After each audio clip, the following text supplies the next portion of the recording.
Hello. Would it surprise you if I told you that you could save 10 lives a year? Surprisingly, you do not have to be at the right place or time or even dress up in tights to become a hero.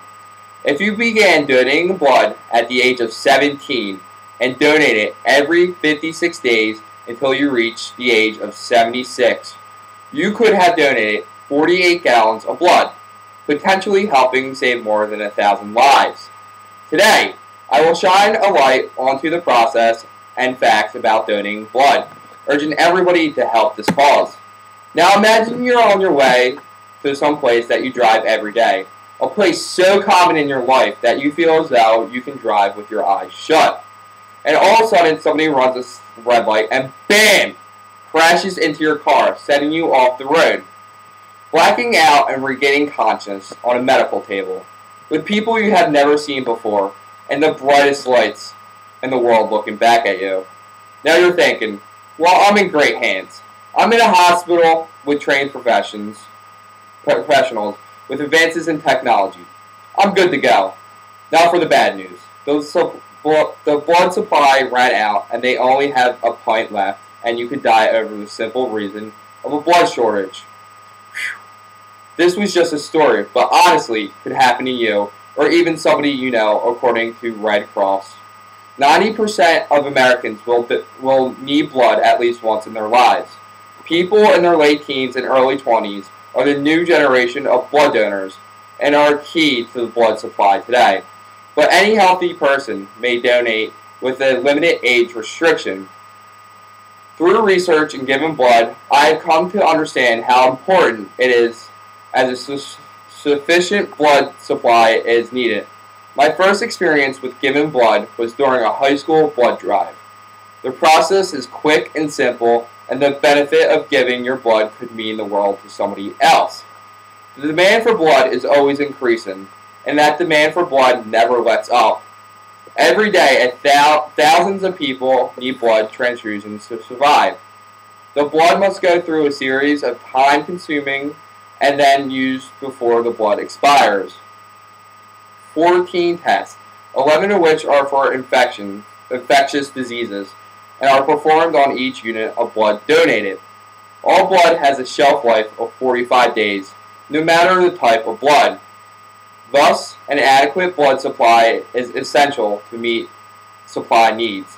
Every 3 seconds, somebody needs blood. As a result of these needs, even with the donations, there will always be a demand. And it's up to you and I to help win this battle. People young and old, people tall and small, all types of life require blood transfusions to replace the blood, whether it be during surgery, an accident, internal bleeding, or to treat diseases. There are red blood cells, platelets, plasmas, and cryo.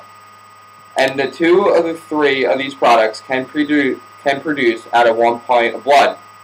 Red blood cells have a shelf life of 45 days and are used primarily for surgery and trauma patients. Plasma can be frozen and stored for 1 year. It is mainly used to treat shock and burn victims. Platelets are good for only 5 days and are primarily used to treat cancer and leukemia patients. In addition to that, you also have blood types. Medical Plus stated that you have a type A, a type B, a type AB, and a type O. Type O is the most common blood type and also considered the safest and universal. Your blood will be tested to determine your blood type classified as A, B, AB, or O, and your RH factor. The RH factor refers to the presence or absence of a specific agent, a substance capable of stimulating an immune response in the blood. So you're either Rh positive or Rh negative, meaning you carry the antigen or you don't. This information is important because your blood type and Rh factor must be compatible with the blood type and the Rh factor of the person receiving your blood. Your blood will also be tested for blood-borne diseases such as HIV and syphilis. If these tests are negative, the blood is distribute for the use in hospitals and clinics. If there are any tests, if the tests are positive, the blood banks notifies you and your blood is disregarded and not used. Let me help you understand the process of giving blood. First, you must be eligible to give blood before you can donate the blood. You will be asked to fill out a confidential medical history that includes the direct questions about behaviors known to carry higher risk of blood-borne infections. Infections that are transmitted through the blood. Of all the information from this evaluation is kept strictly confidential. To meet the requirements to be eligible to give blood, you must be at least the age of 17, weigh 100 pounds, and must be in good health. Anyone who believes that their blood has a high risk to transmit diseases should not give blood. Because of the risk blood-borne infections, not everybody can donate blood. The following high-risk groups are usually not eligible to donate blood. Anyone who has ever used infected drugs not prescribed by a physician. Men who had sexual contact with other men since 1977. Anyone with a positive test for HIV. Men and women who have encouraged in sex for drugs and money since 1977. Anyone who spent 3 months or more in the United Kingdom from 1980 through 1996. If you feel like you are eligible, please visit many of the blood donated buses that travel around from school to school, or even check the American Red Cross for dates and locations. You will also have a brief physical exam. After the medical history will test your blood level, iron level, blood pressure, temperature, and pulse. If they are at regular levels, you may donate the blood. The blood tech will clean your skin and the veins in your arm, then insert a needle to extract the blood. The process of extracting blood only takes about 10 to 12 minutes, but be prepared for the full process to take around an hour. Then you may go home knowing that you saved the lives of others. Giving blood also helps yourself, not just others. Soon after giving blood, you will receive a postcard with your cholesterol level and blood type on it, along with the phrase saying, "Congratulations, you have just saved up to 3 lives." So let's recap. Blood donation takes 4 steps: medical history, a quick physical exam, donation, and snacks. Yes, snacks. You will be asked to stay in the refreshment area for at least 10 minutes following your donation. At the time, you should start replenishing your fluids by having a soft drink. You may also enjoy a snack and relax. It is very important that you please refrain from strenuous exercise and heavy lifting for the rest of the day. It is also advised that you refrain from smoking for at least 30 minutes and drinking for the rest of the day. I would like to ask yourself how you are starting to feel about saving some lives.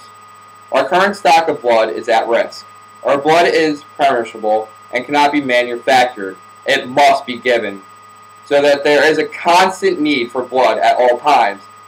And it's the reason why I'm so concerned that people need to become blood donators.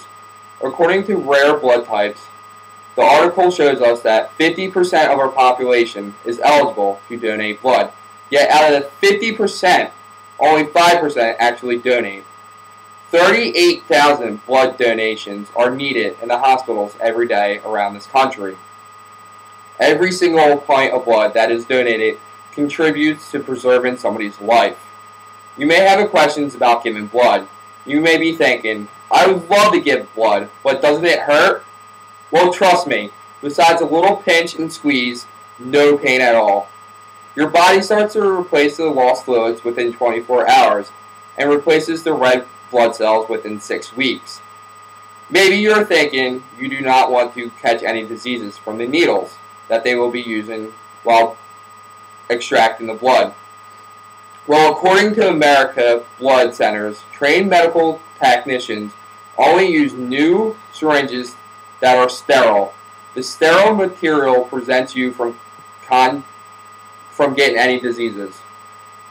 Wallace of the Time magazine, there is no reason why hospitals shouldn't have enough blood. Another disturbing fact is that only 32% of the first-time donators come back for a second time.